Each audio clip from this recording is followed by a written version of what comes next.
जब हम बुद्ध का नाम सुनते हैं तो मन में क्या तस्वीर बनती है? शांति की, करुणा की और एक ऐसी दुनिया की जहां सब बराबर हैं, है ना? एक राजकुमार जिसने पूरी इंसानियत को दुखों से निकालने के लिए अपना सब कुछ छोड़ दिया। और ज्यादातर यही माना जाता है कि बुद्ध ने अपने समय के जाति-पाति वाले समाज को पूरी तरह से नकार दिया था। जरा सोचिए, उस जमाने में जब किसी का भविष्य उसके जन्म से ही तय हो जाता था, बुद्ध ने एक ऐसा संघ बनाया जहां कोई भी आ सकता था, बिना किसी जाति के भेदभाव के। ये अपने आप में एक क्रांति थी। लेकिन कहानी में एक बहुत ही दिलचस्प मोड़ है। क्या हो अगर हम ये कहें कि एक पुराने बौद्ध ग्रंथ में बुद्ध ने खुद एक जाति को दूसरी से बेहतर बताया था? जी हाँ, बिल्कुल सही सुना। चलिए आज इसी पहेली को सुलझाते हैं और देखते हैं कि इसके पीछे का सच आखिर है क्या। तो ये चौंकाने वाली बात आई कहां से? देखिए, ये जानकारी मिलती है एक पुराने बौद्ध ग्रंथ से जिसका नाम है अम्बट्ठ सुत्त।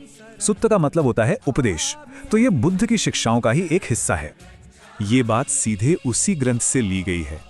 इसमें कहा गया कि बुद्ध ने कहा, क्षत्रिय अगर गिर भी जाए तब भी वो ब्राह्मण से श्रेष्ठ है। सुनकर थोड़ा अजीब लगता है ना, क्योंकि ये बुद्ध की उस छवि से बिल्कुल मेल नहीं खाता जो हम सब जानते हैं। तो इस सुक्त में है क्या? दरअसल ये बुद्ध और अम्बट्ठ नाम के एक घमंडी ब्राह्मण छात्र के बीच हुई बातचीत का किस्सा है। हुआ यूं कि अम्बट्ठ को अपने ज्ञान पर बड़ा घमंड था, तो उसे सबक सिखाने के लिए बुद्ध ने ये तर्क दिया कि असल में तो क्षत्रिय जाति ब्राह्मणों से बेहतर होती है। अब इस बात को ठीक से समझने के लिए थोड़ा पीछे जाना पड़ेगा और खुद बुद्ध की पृष्ठभूमि को जानना होगा। आखिर सिद्धार्थ गौतम कौन थे, कहां से आए थे? और यहीं पर कहानी और दिलचस्प हो जाती है। सिद्धार्थ गौतम खुद उसी क्षत्रिय जाति में पैदा हुए थे जिसके बारे में वो बात कर रहे थे। वो एक राजा के बेटे थे, एक राजकुमार, उस समय के शासक वर्ग का हिस्सा। लेकिन उनकी पूरी जिंदगी तो किसी और ही बात की गवाही देती है। सच की तलाश में जब उन्होंने पहली बार दुख को देखा तो अपना महल, अपना राजपाट सब कुछ छोड़ दिया।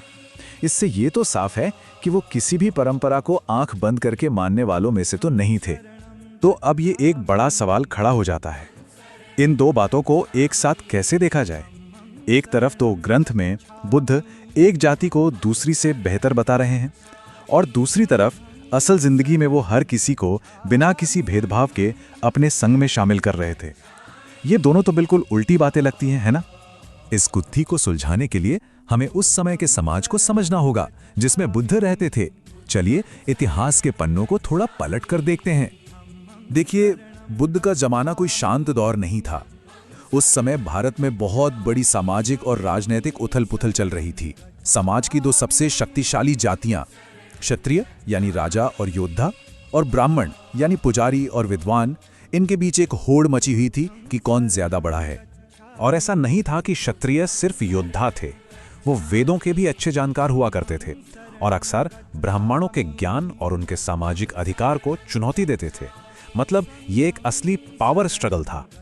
तो इस सारी ऐतिहासिक पृष्ठभूमि को देखते हुए आज के समय में लोग बुद्ध की इस बात का क्या मतलब निकालते हैं? अच्छा, तो देखिए, इस पे कई तरह की थ्योरीज हैं। एक तो ये कि बुद्ध भी तो उसी समाज का हिस्सा थे, तो हो सकता है कि उन पर अपने समय की सोच का कुछ असर रहा हो। एक और मजबूत तर्क ये है कि ये कोई बड़ी सच्चाई नहीं थी, बल्कि सिर्फ उस घमंडी ब्राह्मण को चुप कराने के लिए कही गई एक रणनीतिक बात थी। और एक तीसरी सोच ये भी है कि ये उस समय चल रही क्षत्रियों और ब्राह्मणों की लड़ाई का ही एक हिस्सा था।